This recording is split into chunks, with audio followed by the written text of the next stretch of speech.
Hello, my name is Kim Roberts and I'm delighted to welcome you to Henry's webinar hosted by GovConnect. Here at Henry, we're passionate about children getting a healthy start in life, and we've been transforming traditional approaches to tackling child obesity for the last 10 years. In the next hour, I'll be sharing what we've learned about how we can get children off to a great start and the impact of the Henry approach. There'll be a break in the middle of the presentation for questions and again at the end.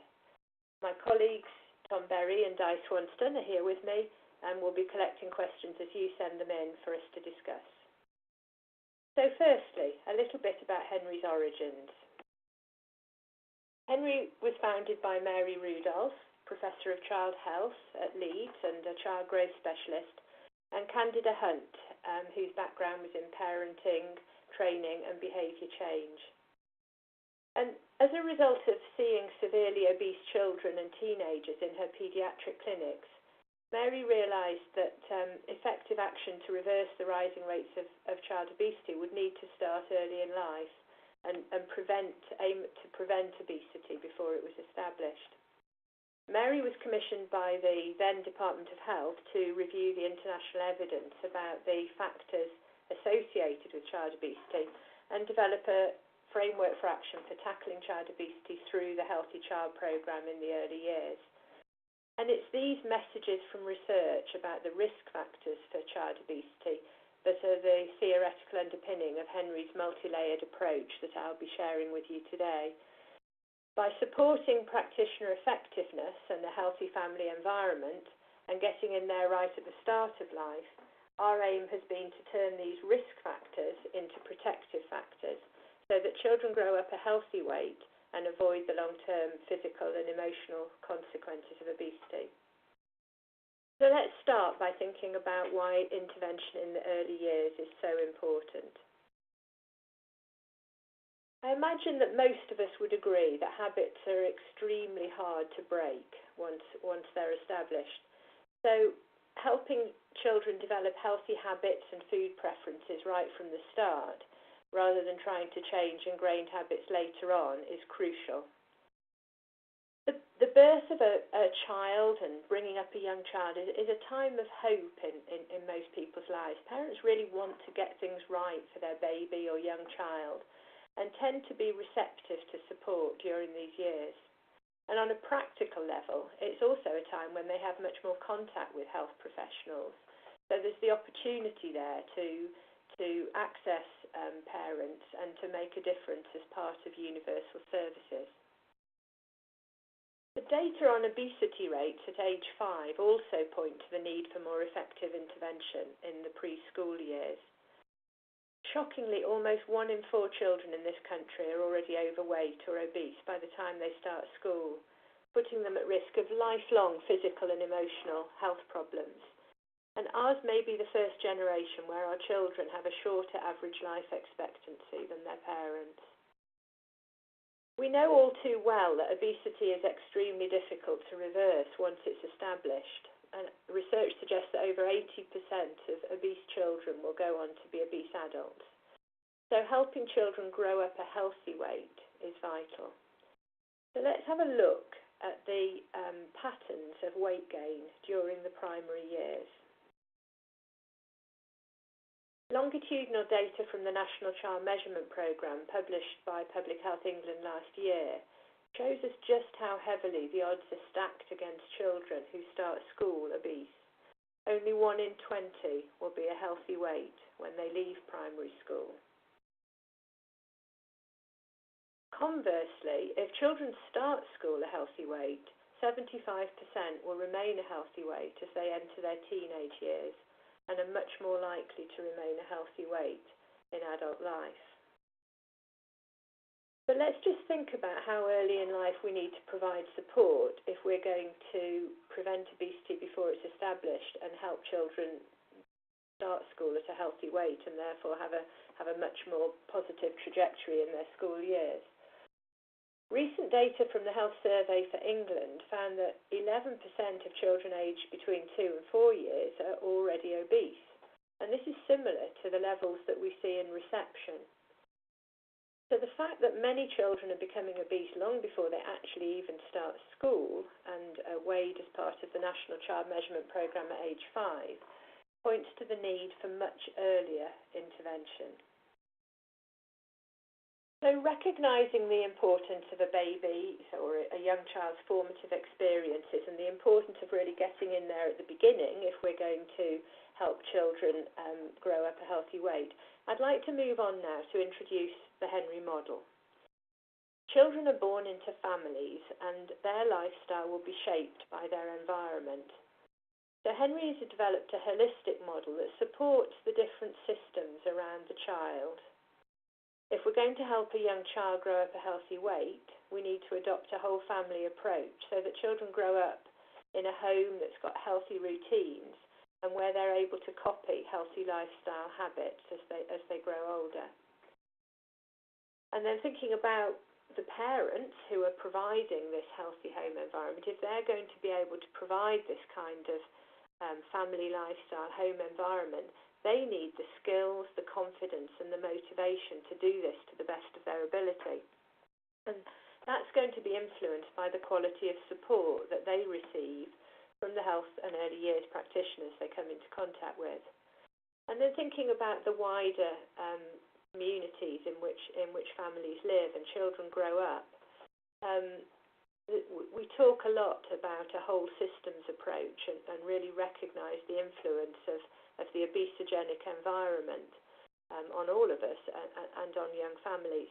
So we need to include action to address this obesogenic environment and make sure that healthy choices are easy choices. So what does this multi-layered approach look like in practice?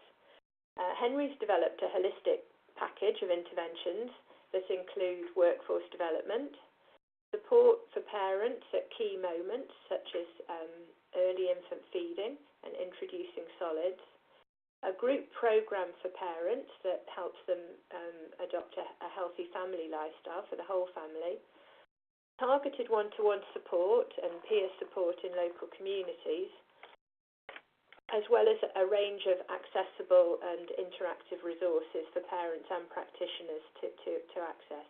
So I'm going to be saying a little bit more about each of these in turn, but I'd like to start with training for practitioners who are working with young families as part of their roles. Having the confidence to have sensitive and effective conversations about weight and lifestyle is really the starting point for providing effective support to families.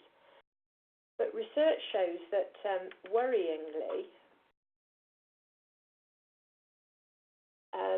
74% of practitioners don't feel comfortable discussing obesity. And of those that do, screw up the courage to do so, over 86% actually don't feel they do so very effectively. And practitioners also talk about not feeling very certain of their ability to actually spot when a child is obese and what patterns of weight gain would indicate the need for additional support. A study of parents' views, on the other hand, about the support that they received when they raised concerns about their child's weight are equally disturbing. Parents typically talked about how their concerns were dismissed, and there's still a widespread myth that weight gain in infancy isn't something to be unduly worried about. These sorts of phrases like, a chubby baby's a healthy baby still persist. So parents found that either their concerns were dismissed, or they left the experience feeling judged or criticised, which meant that they were less likely to seek support as their child grew older. And these words of a health visitor on a Henry training describing her work with the mother of an obese 3-year-old, I think really highlight the nature of the problem. I sit there giving her advice, and I know she's not going to follow any of it. And I mentioned earlier that changing old habits is something all of us tend to struggle with, and parents are no different. So when we're supporting a healthy start for a young child, we're usually talking about supporting parental behaviour change rather than simply providing advice if we're actually going to make a difference. So let's think about how practitioners can create the conditions for change in the work that they do with families. Supporting a healthy start is about the messenger, creating the conditions for parental behaviour change, as well as the message, the things that will build the foundations for a child's healthy weight and wider well-being. Let's start with an overview of the messages, which I'll say more about when I talk about our family programmes. So, breastfeeding, the very beginning of a child's life, parenting skills, healthy family routines, a balanced, healthy diet for the whole family, active play, physical activity and sleep, and emotional well-being. These are the elements of a healthy start in life for young children. So what can practitioners do to create the conditions for change at the same time as sharing these important messages about a healthy start with parents? The importance of building relationships is widely acknowledged as the foundation of effective practice. It's something that we all know about, and we know that it makes a real difference. But what does this actually require of practitioners? Building relationships based on trust and respect is all about getting alongside parents, listening and understanding the reality of their lives and their map of the world. We need to go in with an inner attitude that's about a desire to really understand more about a family, their daily life, some of the challenges that they're facing. And I know that I've often felt humbled when I've heard about some of the complex challenges that many families are grappling with, and the depth of their commitment to their children. And my own sort of personal mantra, if you like, has been empathy before education. I've come to really believe that when we feel heard and understood, that we're more able to move on from the difficulties that we may be struggling with. We're more able to reflect on our lives and what we would like to change. So it's when we sense that parents aren't able to hear our advice, however well-meaning and however sound it is, that's a clear sign that we need to stop talking and start listening. And getting alongside parents and really listening, rather than simply providing information, also gives us an opportunity to focus on to find out and then focus on what's already going well and what a family's strengths are. Because building confidence as well as motivation is a key part of helping parents to move forward. Parents have to feel that they can make changes. They have to feel confident in their ability to do that. And part of building confidence and motivation is focusing on solutions rather than problems, and helping parents decide on the changes that they would like to make and plan small, doable steps to achieve them. And it's this solution-focused approach that helps parents move from I can't to how will I. And parents, of course, are at very different stages in relation to their readiness to change. I mean, I vividly remember one parent saying to me, it's as much as I can do to get through each day. I can't even begin to think about change. And so we need to start where parents are. And building confidence and motivation for change is a complex task that may require sophisticated and highly developed skills. So Henry's 2-day training helps practitioners to polish these skills and the personal qualities that are part of working in genuine partnership, as well as the knowledge about the factors that support a healthy weight in childhood. We've trained over 12,000 health and early years practitioners, and longitudinal evaluation has found that this brief Henry training has a long-term impact on their practice. Follow-up data through a survey conducted with practitioners who'd done the Henry training up to 5 years earlier showed that over 90% of practitioners who'd done the 2-day Henry training were still using the approach over 12 months later and finding that it had a significant impact on their practice. And the aspects of the training that they felt had most impact on their practice, the two things that were cited most often by practitioners were empathy and focusing on supporting parenting skills as an integral part of supporting a healthy start and thinking about the aspects of a healthy lifestyle that are part of improving nutrition. A research study conducted by the University of Leeds also looked at the impact of brief Henry training not just on professional practice but also on the wider children's centre environment. Children's centres managers spoke of positive changes in practitioners' lifestyles as well as their practice, and that's important because we all need to be positive role models, and we're going to have much more credibility in our work with parents if we're trying to put some of the messages about leading a healthy lifestyle into practice in our own lives. Even if we're not, perfectly fit or a perfectly healthy weight, we do need to be trying to make positive changes to our lifestyle.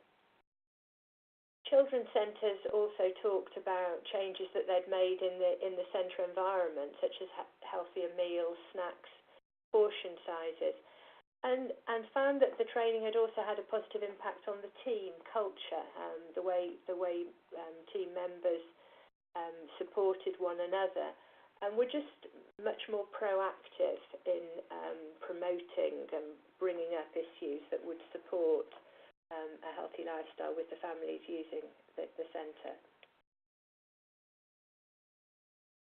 So before we take our first break for questions, I'd like to share with you the example of Leeds as a local case study of how effective local partnership between Henry and a local public health team can lead to some real change. So Henry's been working in Leeds for the last 7 years, originally with the Primary Care Trust, and more recently with the City Council, following the transfer of the public health team to the City Council in partnership with the clinical commissioning groups. And over these years, all health visitors and children's centre staff in the city have been Henry trained, and that's over 1,200 staff. And we're now in the process of training the childcare workforce. The model that we've used has been a training the trainers model to cascade the Henry service, so that local staff have been trained to deliver practitioner training, the family group programme and the one-to-one intervention. And we also have teams of volunteer parent champions and Healthy Start mentors working in local communities. So let's have a look at the impact.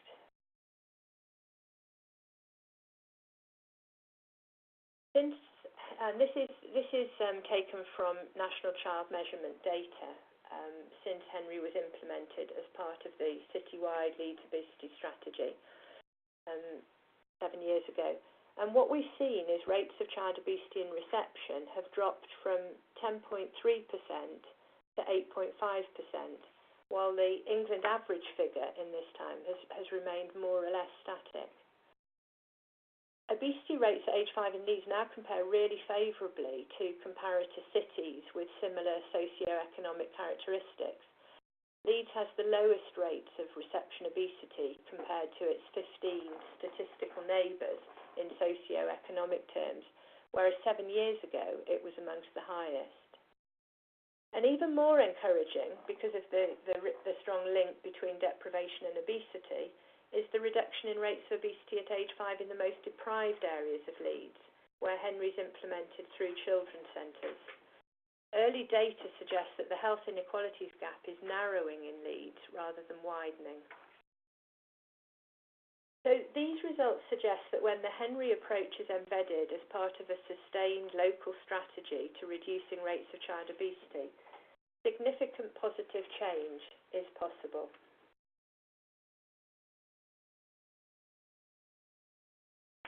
So there'll be now a brief question and answer session before we continue with the presentation.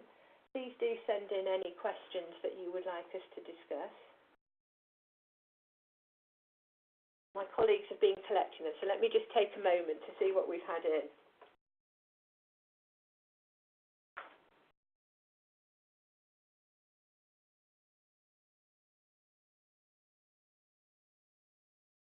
So you've mentioned that practitioners often find it difficult to raise sensitive issues like weight, and also that many parents fail to notice overweight and obesity in their children. So one question is, how might practitioners go about raising the issue with parents who may not recognise that their child's overweight, and how can they do this in a way that will motivate rather than upset or alienate the parent?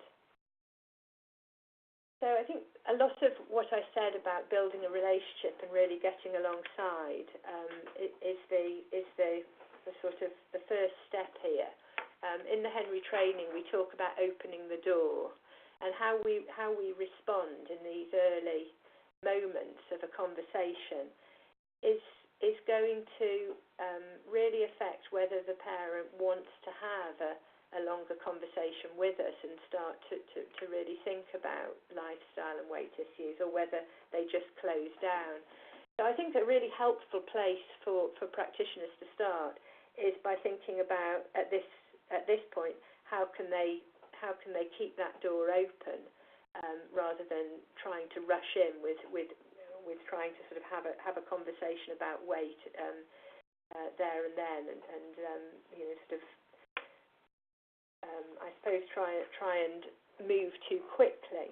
So I think one of the things that practitioners tell us that they find helpful in starting these conversations is to look for what we can think of as naturally occurring opportunities. So, I mean, in a children's centre environment, they might be doing some sessions around cook and eat, or it might be a snack time in the children's centre. They might be in a stay and play session, doing some active play, and these are opportunities to initiate a discussion and invite parents to have a longer conversation if they would like to. There are also sometimes things that parents say which might not be a direct worry about weight, but a sort of, what we could think of as sort of fishing comments. So a parent might say that, my child's wearing clothes to two sizes too bigger than his age, or something like that. Which, again, these are opportunities, I think, for practitioners to sort of catch the ball, if you like, rather than duck it. And in having that conversation, then to be able to, as I was saying earlier, start with empathy. Oh, you sound a bit surprised about that. You sound a bit concerned. What are your thoughts about that? And engage the parent in a discussion.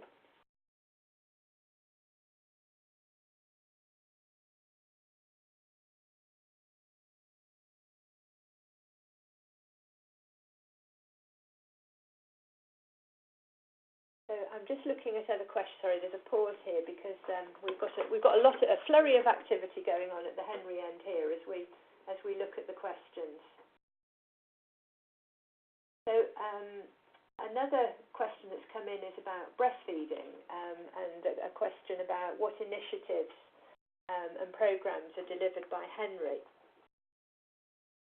I'll be talking a little bit more about breastfeeding in the second half of the presentation, but where we're commissioned to do so, Henry does provide infant feeding support. So, for instance, in the London Borough of Waltham Forest, where Henry has been commissioned to deliver a Best Start service, we employ a team of infant feeding practitioners who provide that support for breastfeeding and optimal bottle feeding right from the very start. So they're contacting parents within the early days after birth, and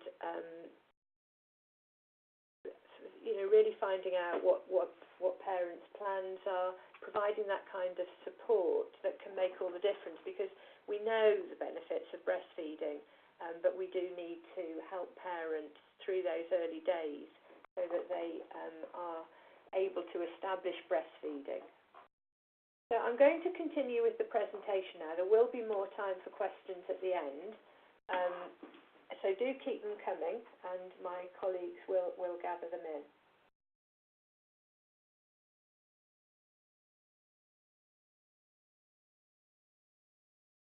If we don't have time to answer all the questions today, we will respond over the next few days to you personally.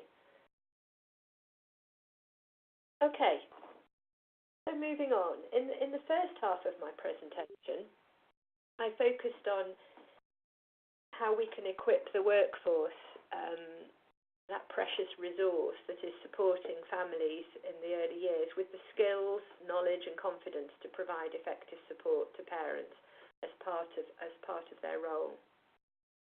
What I'd like to do now is move on to talking about family support.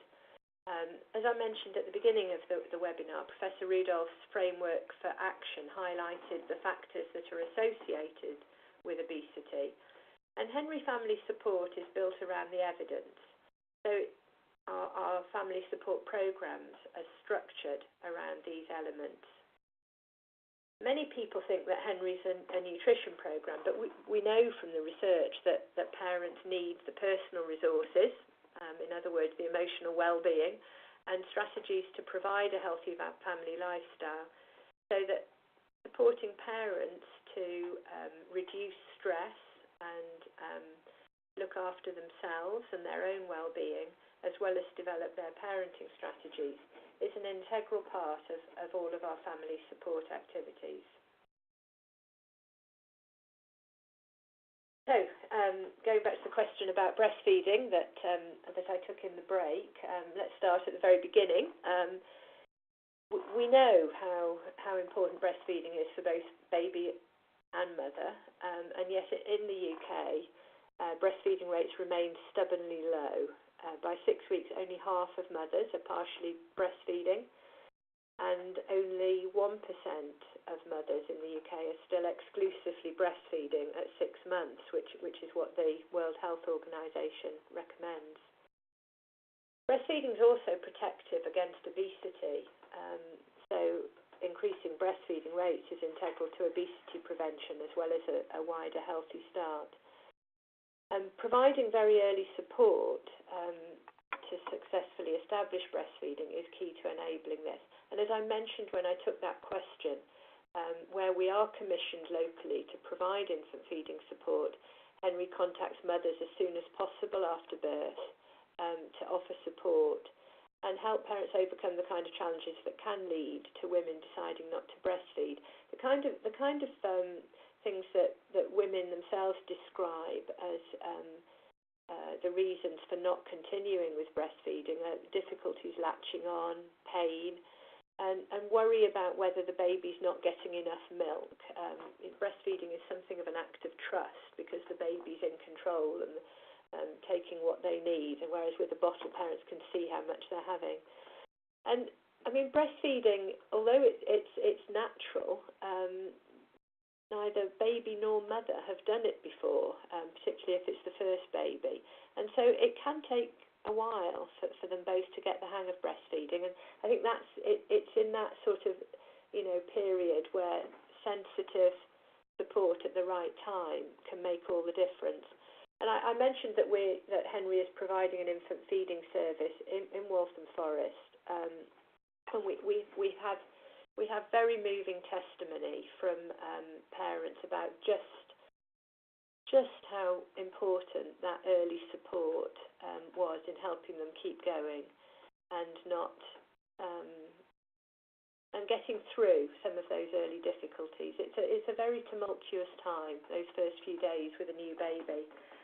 Parents are typically exhausted, as well as women are recovering from the birth. So I think getting in there early is absolutely vital. For families who choose not to breastfeed, and not all parents do want to breastfeed, supporting optimal bottle feeding is equally important. So any infant feeding support does need to address this, as well as breastfeeding.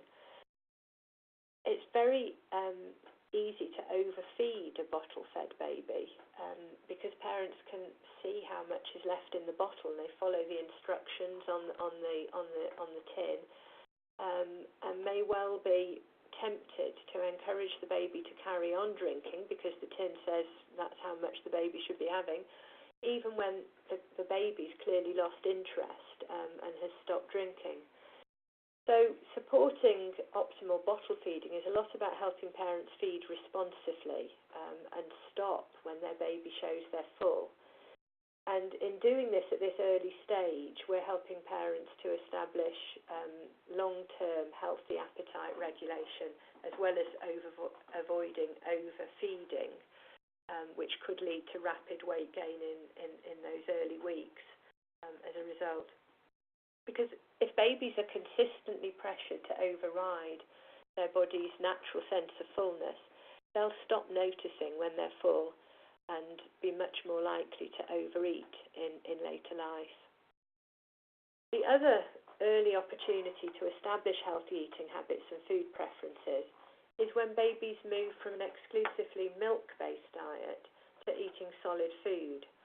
And we see this as a key opportunity to really help children develop healthy eating habits and food preferences right from the start. And we've developed a brief intervention to support parents with the transition to solid foods, which can either be delivered one-to-one as part of universal health visiting contacts, or as a group workshop run in children's centres. And let me say a little bit more about this, because it's such a crucial moment in a child's life. Parents tend to be very focused on whether or not their baby is getting enough food, and as a parent myself, I do understand this anxiety. So when they start introducing solid foods, parents' main goal is often to get the food in. So when we're working with parents, we talk about taking babies on a taste journey. Between 6 and 8 months, most of a baby's nutritional needs are still being met through milk.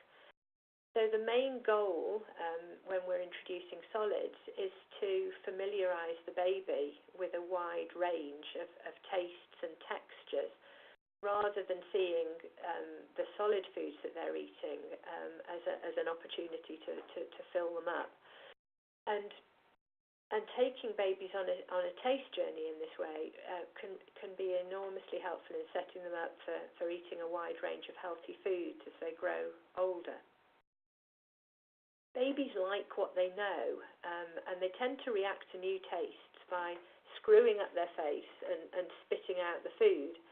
And not surprisingly, many parents interpret this as a sign that their baby doesn't like it.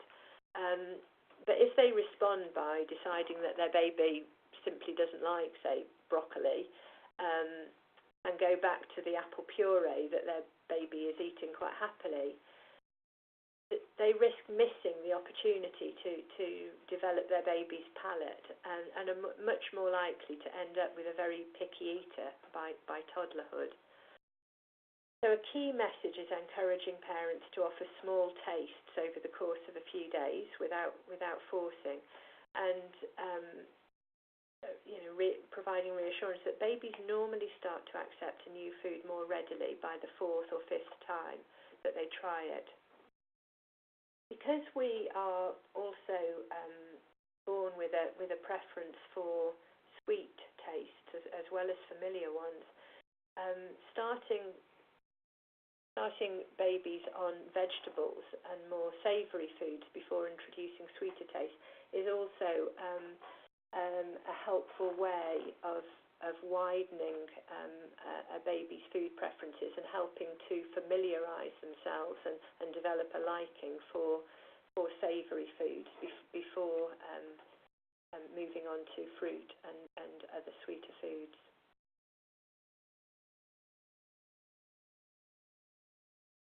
So I'd like to say a little bit now about the Henry Healthy Families programme. I spoke earlier about, children grow up in families. So the Henry Group programme focuses on helping parents provide a healthy lifestyle for the whole family. It's a way of bringing parents together to share ideas, challenges and support, as well as learn new skills, strategies and knowledge. It's an 8-week programme. It's very interactive, as I mentioned, and experiential, and it's very popular with parents. The average retention rate is 83%. We've had about over 5,000 parents do the programme now, and at the moment it's being delivered in around 40 local authorities. It's delivered on both a group programme or a one-to-one programme.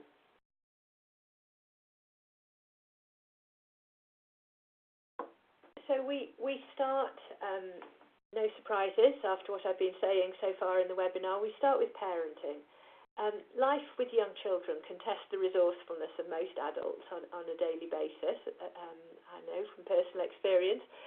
And if they're going to manage daily family life in a way that instills healthy routines, choices and behaviour, parents need not just the desire to do so, but also the skills and the confidence that will enable them to succeed. And we know that children flourish when their parents are able to provide the quality of warm, loving relationships that build a secure sense of self for the growing child and help children grow up with their own emotional well-being and self-esteem. But balancing this warmth, this love, with the ability to stay in charge as an adult and hold boundaries when needed, for instance around snacks, bedtimes and screen time, because parents are not going to be able to establish healthy routines if every time they try to hold a boundary they find themselves in a battleground. So this parenting style, that's this combination of warmth and loving interaction with this ability to stay in charge, is often referred to as the authoritative parenting style. And Dr. Lisa Moabati looked at how parenting style relates to feeding style and found that a parent's way of parenting matches their attitude and approach to feeding. She also found that 2 parenting styles are particularly associated with obesity. And the first of these is the dictatorial style, where the parent is very much in control and the child has little choice. The parent may have very strict rules about what their child's allowed to eat, for instance. And so let's just think about how this might affect how they approach offering their child a snack. So they might say something like, "Here's some carrot for your snack, eat up." So the child has no choice. Not only can this turn food and meal times into a battle of wills, it can also mean that as children grow older and start choosing for themselves, they're more likely to rebel and make a beeline for all the foods that they weren't allowed to eat when they were younger. The other parenting style that's associated with obesity is the indulgent or permissive style, where it's often often the child that is in charge. So parents are very warm and loving, but aren't able or don't generally hold boundaries as part of daily life.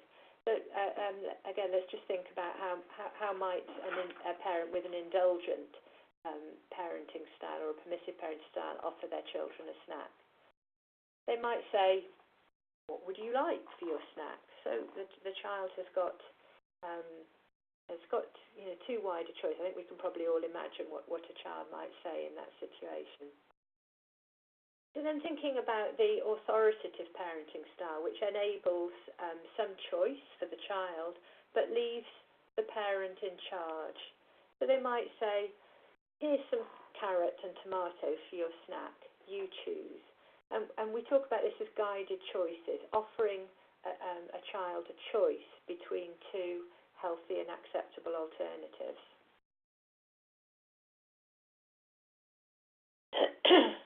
Moving on to the kind of routines and attitudes to food and activity that children grow up with, which will shape their own lifestyle.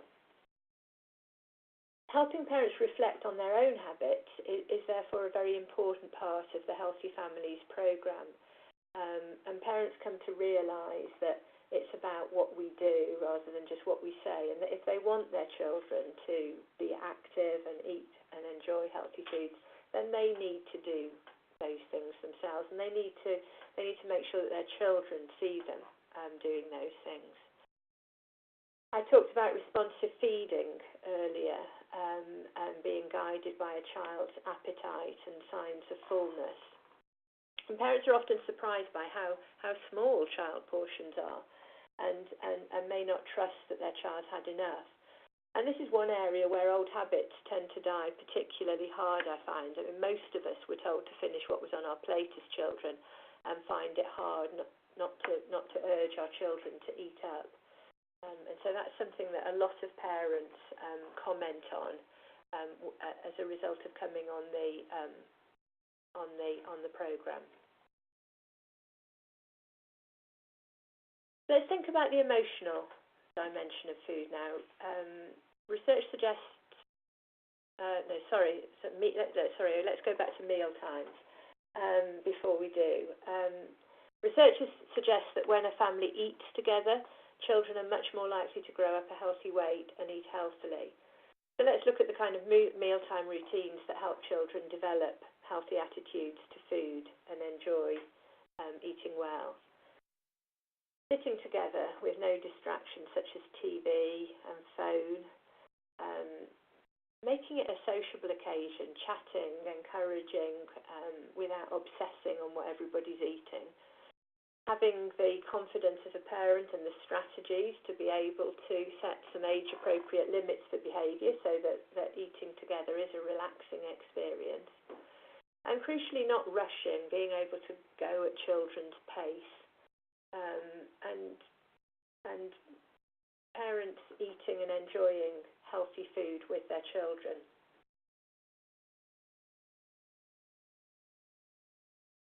I mentioned that food has emotional associations for many of us, and it's an important part of the reflection that parents do on the Healthy Families programme, because in families it's often used as a bribe, a reward, or for comfort, and it's almost always sweets, biscuits, ice cream. After all, when's the last time that you were in a supermarket and heard a parent saying to their child, "You've been so helpful while we did the shopping, I'm going to get you a carrot to eat on the way home." It just doesn't happen. But equally, it's counterproductive for parents to completely withhold what are often, I think, unhelpfully referred to as treat foods, because this makes sweets and chocolate forbidden fruit, and this is likely to increase their appeal. So eating sweets, cakes, biscuits occasionally without making them a big treat will help children make healthy choices in older life and regulate that balance for themselves. Parents also use food as a way of showing love, and showing love is a very important and natural thing for a parent to want to do.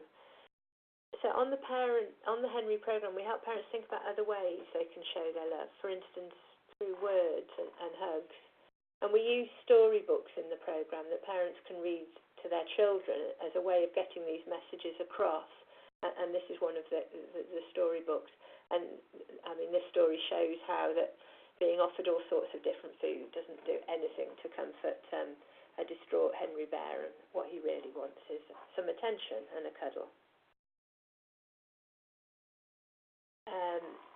So the kind of healthy routines and attitudes I've talked about are all part of providing a healthy, balanced diet for young children. And this is one of the things that parents are particularly struck by when they come on the program is, as I mentioned before, child-sized portions. I think parents often have a sort of unrealistic expectation of what a child-sized portion looks like. And so that's very helpful in helping them put a sort of appropriate amount of food on the plate to start with. The other side of growing up a healthy weight and establishing a healthy lifestyle as a child and an adult is activity. And so again, this is something that we are encouraging the whole family to get involved in, thinking about how parents can create opportunities for babies to have as much time unrestrained as possible. And I mean, young children naturally move, and so often it's about helping parents just provide safe places indoors and out for their children to be active. And thinking about the active ways that families can spend their time together, their weekend time, daytime, doing things that they enjoy, because again, parents communicate messages unconsciously to children that are going to influence their own habits. And we know that parents for whom activity is part of their life and something that they enjoy are much more likely to have children who grow up enjoying being active and doing activity as a natural part of daily life. So I'd like now to share some of the results of evaluation of the Henry programme. Dr. Tom Willis at the University of Leeds conducted a national evaluation, the results of which were published in Paediatric Obesity, and are very encouraging. And as a result of these early results, a pilot randomised control trial funded by the National Institute of Health Research is currently underway at the Trials Unit in Leeds. So this slide shows statistically significant increases in parenting efficacy based on Dumpker's validated measure. So with parents feeling more confident in their ability to do a good job and feeling more confident in their ability to hold those all-important boundaries around meal time, screen time, bedtime, being active. Moving on to eating habits and routines, this is the Galan measure. So lower scores indicate desired behaviours. And again, we're seeing some really encouraging, statistically significant changes in family eating behaviour, meal times, parental eating behaviour, that modelling, that was sustained at follow-up.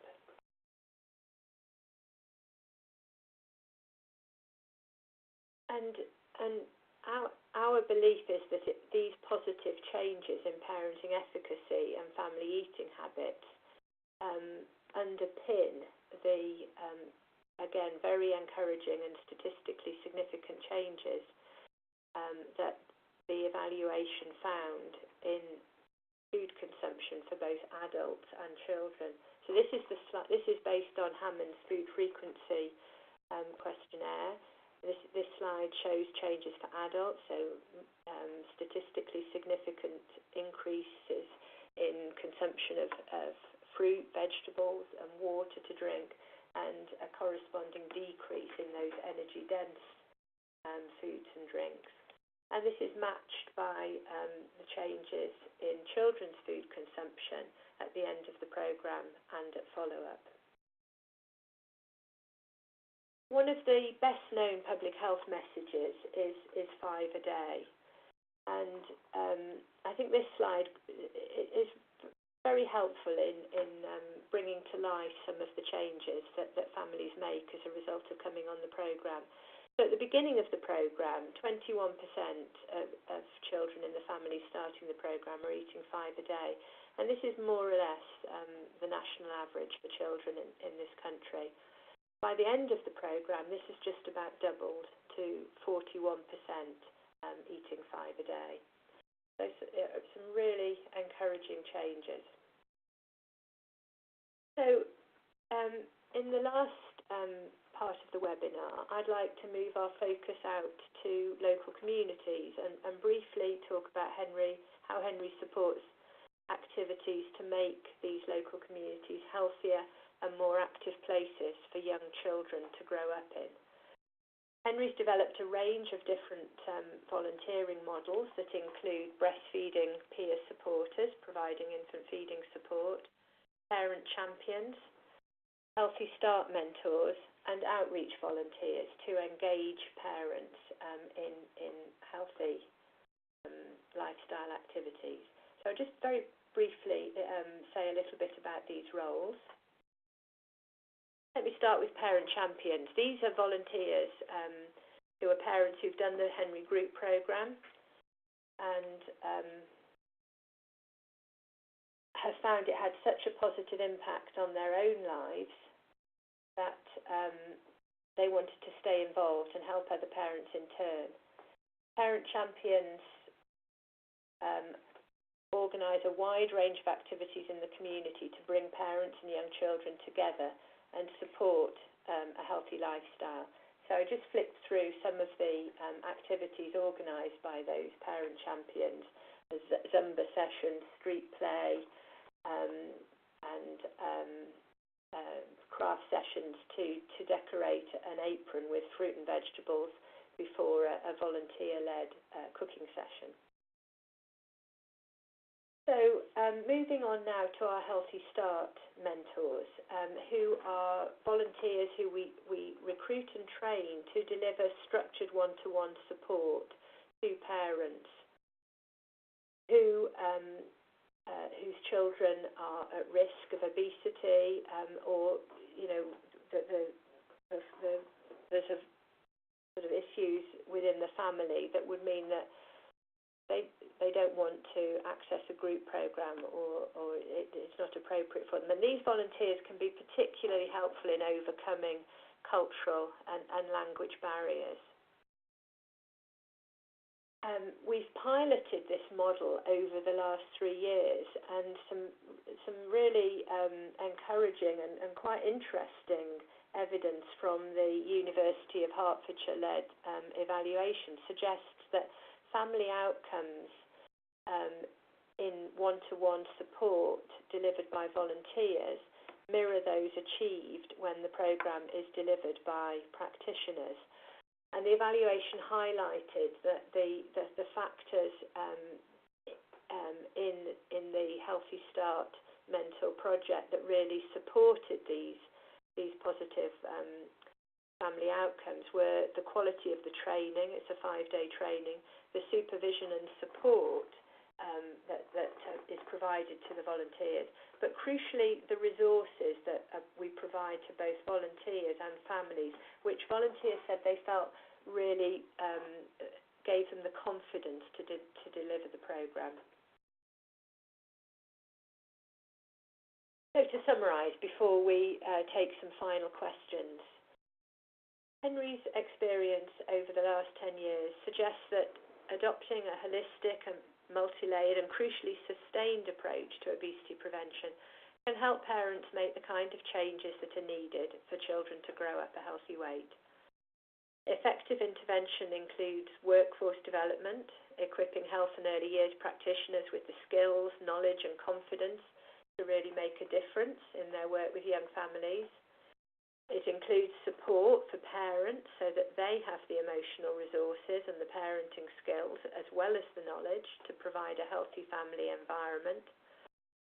And community-based activities so that parents can support one another in adopting a healthier family lifestyle.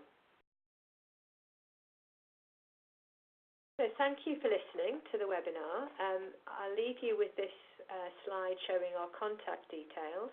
We'd very much welcome you. Sorry, let me just find the right slide here.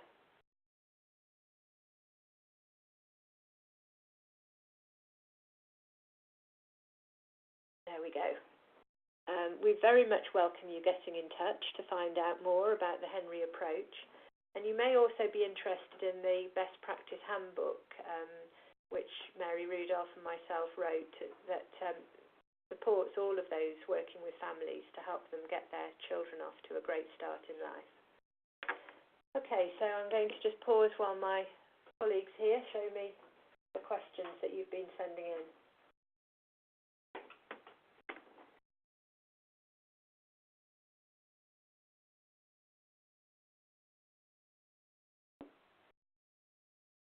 Okay, so I've got some questions here about our work in Leeds.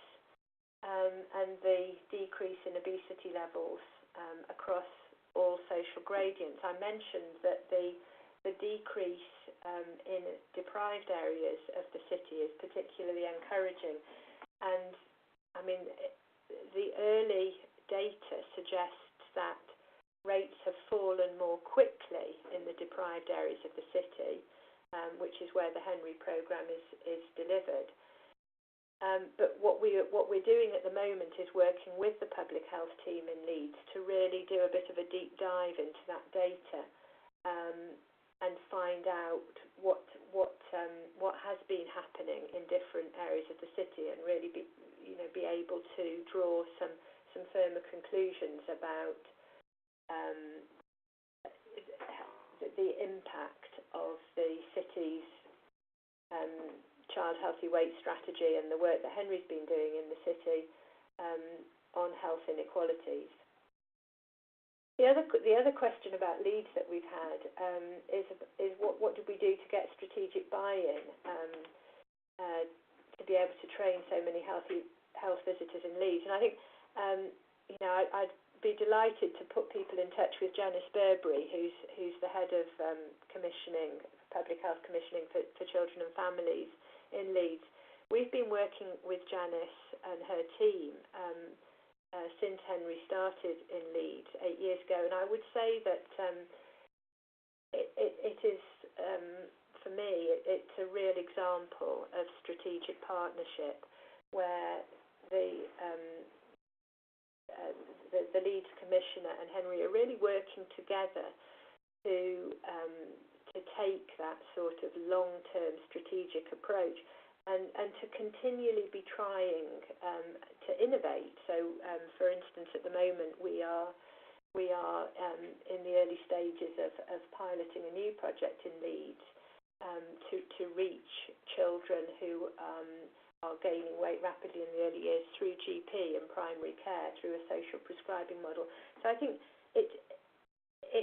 in my experience, the thing that really makes a difference to local areas being able to sustain this long-term strategic approach is this vision, and commissioners really driving that sort of embedding of the kind of support that we know will make a difference, because short-term helicoptering in is not going to lead to the sorts of long-term changes that we all want to see for our children.